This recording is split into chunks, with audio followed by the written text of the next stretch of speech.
Shalom, selamat pagi Bapak Ibu, saudara-saudara terkasih dalam Yesus Kristus. Apa kabar pagi hari ini? Semoga kita senantiasa sehat dan bersuka cita dalam penyertaan Tuhan.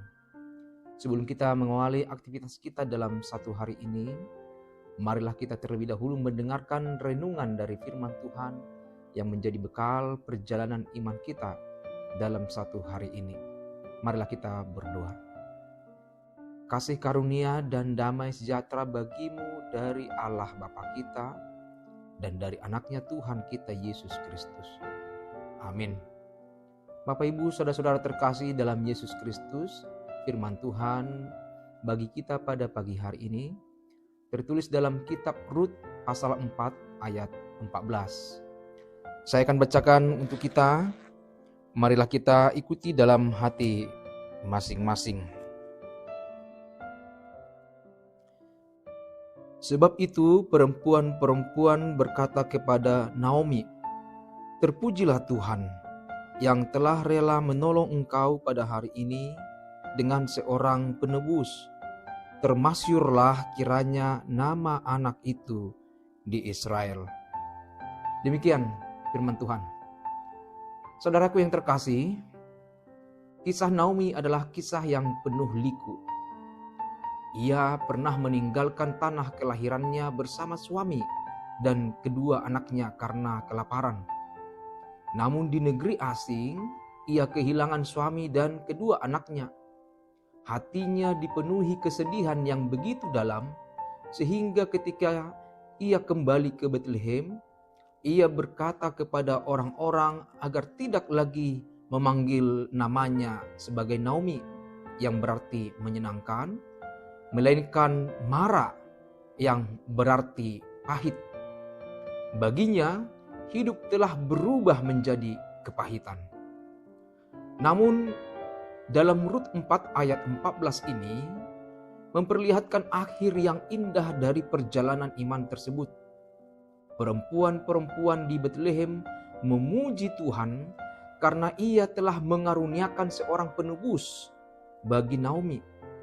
Melalui Boas dan kelahiran Obed, Tuhan menunjukkan bahwa ia tidak pernah meninggalkan Naomi, sekalipun pada masa-masa tergelap hidupnya.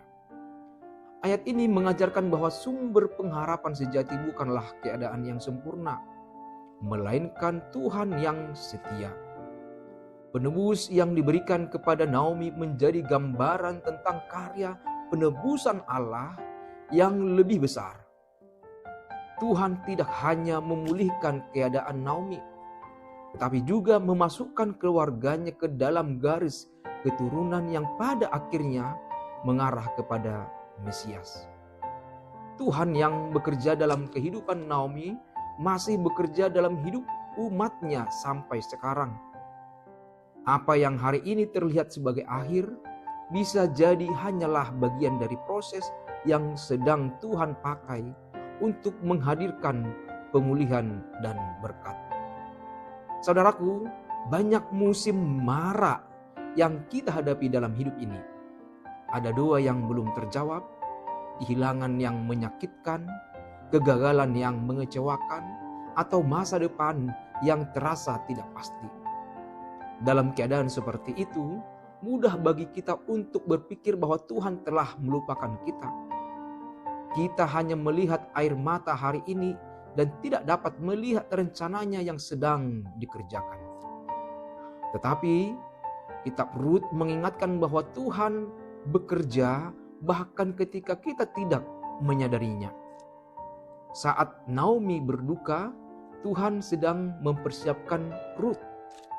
Saat Rut memungut jelai di ladang, Tuhan sedang mengarahkan langkahnya kepada Boas.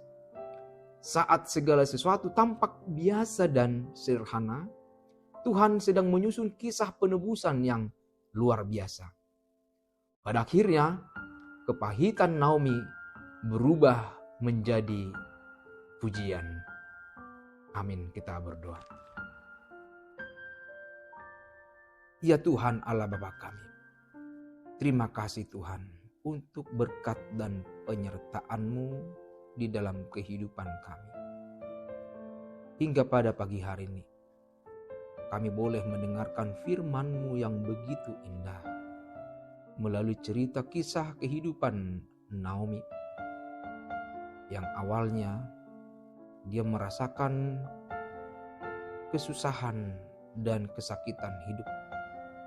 Namun Tuhan sedang bekerja di dalam hidupnya. Melalui garis keturunannya, Tuhan menghadirkan Mesias, Sang Penebus yang menyelamatkan dunia ini. Air mata menjadi pujian, menjadi sukacita, menjadi keselamatan bagi hidup dan dunia ini. Terima kasih Tuhan. Banyak hal di dunia ini yang membuat kami bersedih dan berduka. Namun Tuhan telah merancangkan bahwa akhir dari segala kepahitan dan kesedihan itu adalah sukacita yang abadi dan untuk selama-lamanya. Tuhan, terima kasih untuk berkat-Mu melalui firman-Mu yang telah kami dengarkan. Biarlah seluruh umat-Mu yang mendengarkan ini beroleh sukacita di dalam pengharapan yang baru dan yang hidup di dalam Tuhan. Tuhan, berkatilah seluruh umat-Mu, seluruh jemaat yang beraktivitas dalam satu hari ini, apapun yang mereka kerjakan, dimanapun dan dalam keadaan apapun, Tuhanlah yang bersama-sama dengan mereka. Ampuni Tuhan dosa dan pelanggaran kami. Hanya di dalam Yesus Kristus kami berdoa dan mengucap syukur. Anugerah dari Tuhan kita Yesus Kristus dan kasih setia dari Allah Bapa dan persekutuan Roh Kudus yang menyertai kamu sekalian. Amin. Selamat pagi, selamat beraktivitas. Tuhan menyertai kita.